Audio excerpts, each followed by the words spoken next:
So, so all I did was I said, look, we're going to suspend Bitcoin transactions for now. We're not selling any Bitcoin, nor am I selling anything personally, or nor is SpaceX selling any Bitcoin. Again, I want to emphasize, SpaceX, Tesla, and I own Bitcoin. I think it's best to think of money as an information system, primarily an information system for labor allocation. The vast majority of the systems out there are batch processing. So the actual reconciliation may take 1 to 5 business days, sometimes longer. And you have the ACH system, which is ancient and still in operation, which is allows transfers effectively like a check would be an ACH transfer, but it's not secure. And you've got the credit card systems, which are also not secure. It would be like handing your username and password to a stranger in a restaurant if you buy a meal. So there's definitely an opportunity for something that is better from an information theory standpoint. So, but it's fundamentally an information system. So I think it makes sense to support something that improves the quality of information with which we conduct the economy. And Bitcoin is a candidate for that. In general, I'm a supporter of Bitcoin and the idea of cryptocurrency in general. I do own Bitcoin, and Tesla owns Bitcoin, SpaceX owns Bitcoin, and I do personally own a bit of Ethereum and Dogecoin, of course. I met a woman in Ethiopia 2 years ago, and she was trying to create the lift for Ethiopia. Elon, I think I reached out to you at that time as well because she really wanted some Teslas.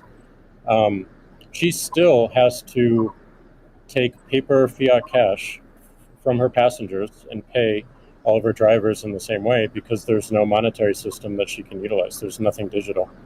And Africa as a continent is hugely interconnected from a monetary standpoint, but also hugely taxed in that same way.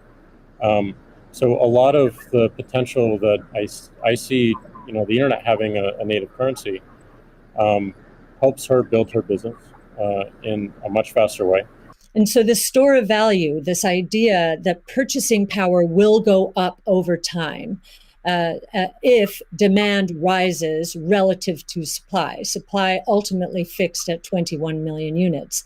That's a very good thing. Purchasing power going up globally around the world.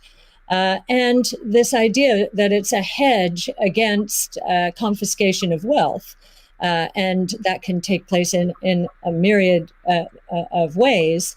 But inflation, and especially hyperinflation in emerging markets, is the primary way. Talk about destroying purchasing power. So that's a very big idea. I happen to be in Ghana and my family's in Nigeria. Currently, I can take anywhere from, and I need to send money back, anywhere from 10 to 30% off the top just to send that money back. Whereas if you just focus on the worldwide remittance problem, Bitcoin solves so many of those problems today instantly without having to go through any intermediaries or any slowness or complicated systems that a corporation or a state created. So I think having sound money that is separate from the state is the idea. Having it completely verifiable by everyone, including the state, including corporations, including individuals, including developers who want to build on top of it, is quite powerful, and that's what keeps it secure. But Bitcoin by itself simply cannot scale to be the monetary system for the world at base layer. But with a second layer, this is possible depending upon how that second layer is implemented. If the price of Bitcoin goes down, I lose money. I'm not sort of, I might pump, but I don't dump. So I definitely do not believe in getting the price high and selling or anything like that. And I would like to see Bitcoin succeed. This is not a slam on Bitcoin. There's some merit to considering something that has higher max transaction rates and a lower transaction cost. I think you can probably take that further than people realize. And as bandwidth increases over time, latency decreases. SpaceX's Starlink is actually playing a role in this. These things are helpful to use the physics tools of thinking and say, scale up, scale down, and see if it still makes sense. So if scaling up the transaction block doesn't make sense, why don't you scale it down? And have it be, so that somebody, with a laptop from 2008 can still run a Bitcoin node. These parameters were set, I don't know, in 2008 or something, maybe 2009. And there've been some improvements since then, but not a lot. In 2008, there was still a non-trivial number of people on modems. So, now it is quite common to get 100 megabit connection just for a house. Some houses have gigabit connections. So, and that trend is obviously in the direction of higher bandwidth and lower latency. And if somebody else doesn't do it, Starlink certainly will. There appears to be a positive trend in the energy usage of Bitcoin. Actually, part of this is due to the drop in Bitcoin price. Tesla announced that it had acquired Bitcoin and was doing Bitcoin transactions. There was a massive run-up in the Bitcoin price, and also a massive increase in the amount of energy used to mine Bitcoin. And I think I understand renewable energy quite a bit. I mean, Tesla does solar and interacts with a lot of wind generation through our mega pack, because basically need to store energy from wind and from solar. So we're pretty plugged into the renewable energy industry. And there's just no way that you could basically double or triple the amount of energy in such a short period of time with renewables. But you could shovel coal that fast. And so I was like, look, this is too sketchy. Tesla's mission is accelerating the advent of sustainable energy. We can't be the company that does that and also not do appropriate diligence on the energy usage of Bitcoin. So all I did was I said, look, we're going to suspend Bitcoin transactions for now. We're not selling any Bitcoin, nor am I selling anything personally, nor is SpaceX selling any Bitcoin. Again, I want to emphasize SpaceX, Tesla, and I own Bitcoin. I also own a little bit of Ethereum and Doge, but the companies just own Bitcoin, and the Bitcoin that I own is worth much more than the Ethereum or Doge. So clearly, if I'm if these actions negatively affect me financially, if I was purely financially motivated, then I would not express this reticence about Bitcoin energy usage. It looks like Bitcoin is shifting a lot more towards renewables, and a bunch of the heavy-duty coal plants that were being used, unequivocally being used, this is not a question mark, have been shut down, especially in China. So I think it's probably, I we want to do a little bit more diligence to confirm could confirm that the percentage of renewable energy usage is most likely sort of at or above 50%, and that there is a trend towards increasing that number. And if so, then Tesla will resume Bitcoin, accepting Bitcoin. Own crypto in an exchange, and the exchange does not give you your private keys. It's not clear that you own anything. I mean, if there's something that if that exchange breaks or is hacked or or is subject to seizure by the government or something like that, your crypto is gone. So in order to actually have a properly decentralized finance, which I'm a fan of, I think it makes sense.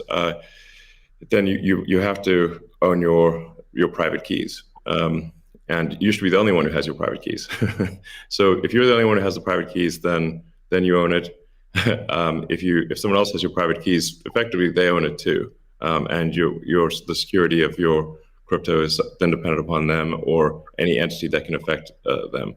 So I think what Jack's doing sounds like a good idea to have a hardware wallet that's the only thing that contains your private keys. I think probably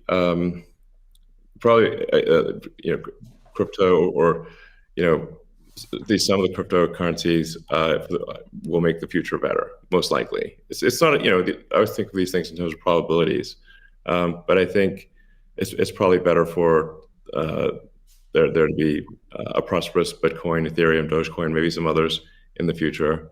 And I think it can have an empowering effect for individuals, and increase the power of the individual relative to government. And really, if you think of government is just a corporation in the limit. So sometimes some people are like against corporations but for government. It's like, guys, government is just a corporation in the limit. It's the biggest corporation of all, and it's got a monopoly on violence.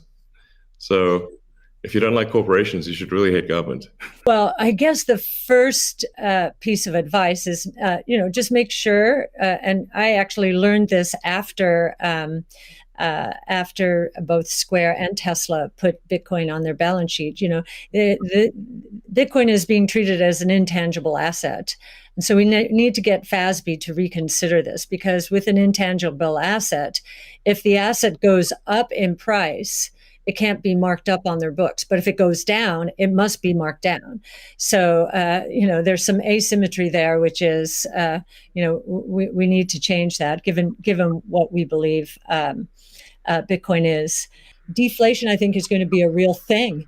There's going to be good deflation caused by innovation. So demand will boom because of that. There's going to be bad deflation because so many companies out there have not been investing enough in innovation. Their products are going to go obsolete, and they're going to be stuck trying to service the debt that they piled on because their shareholders wanted profits and wanted them now. Tesla's bank balances in Europe have negative interest rate. It drives me crazy. Yeah.